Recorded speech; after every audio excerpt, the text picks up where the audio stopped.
Anyfish and Everyfish lived in the cleanest, clearest waters on planet Earth. But they didn't know that because they had never left home. And there was no reason to. They loved it there. Good morning, smiled the old olive turtle. How's the water today, little fish? Asked the Goliath grouper, like he always did. He was the biggest fish in that corner of the ocean. When the first plastic bags arrived, Anyfish said to Everyfish, "Not to worry, the current will take them away." But the current didn't take them away. It brought more rubbish every day. Anyfish stood his ground. "That's just how things are, Everyfish. They'll be gone by Christmas." But they weren't gone by Christmas. A new neighbourhood started to appear. Drinking Straw Reef, Tyre Mountain, Carrier Bag Grotto.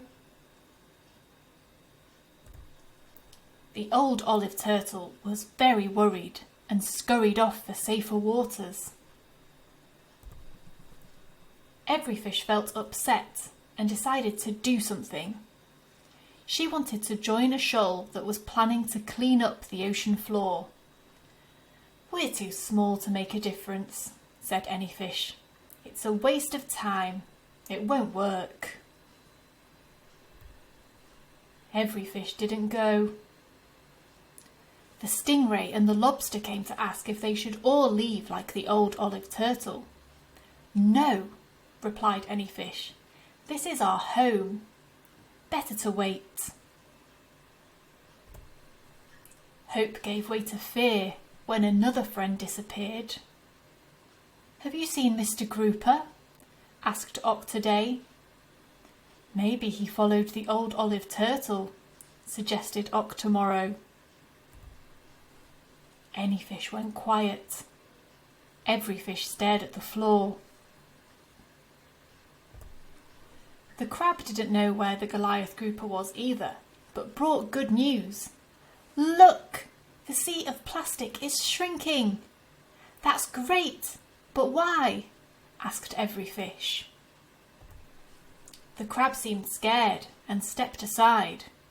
The water grew dark. What was that shadow? "Mr. Grouper, where have you been?" spluttered Everyfish. Anyfish whooped with glee. "How wonderful to know you're well. How's the water today?" The friendly sea giant gazed at them for a moment and said, "Little fish, I'm leaving on a Burp. Excuse me, long journey. I must find those responsible for polluting the ocean and tell them it's time to Burp. I do beg your pardon. Time to stop." And with that, he was gone. Astonished, the two fish watched him vanish.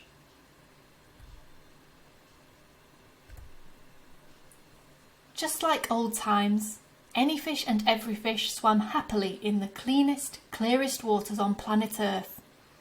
But they missed the old olive turtle's good morning greeting and hearing the Goliath grouper ask about the water. "Octomorrow? What is it, Octoday?" Mr. Grouper was found on a beach with his tummy stuffed full of rubbish. He wanted to swallow the sea of plastic to save the ocean floor. "Octoday? What is it, Octomorrow? When will the sea of plastic stop growing?"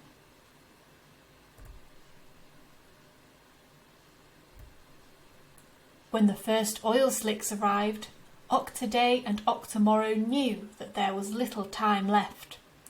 They mustered together all their energy for one last hug.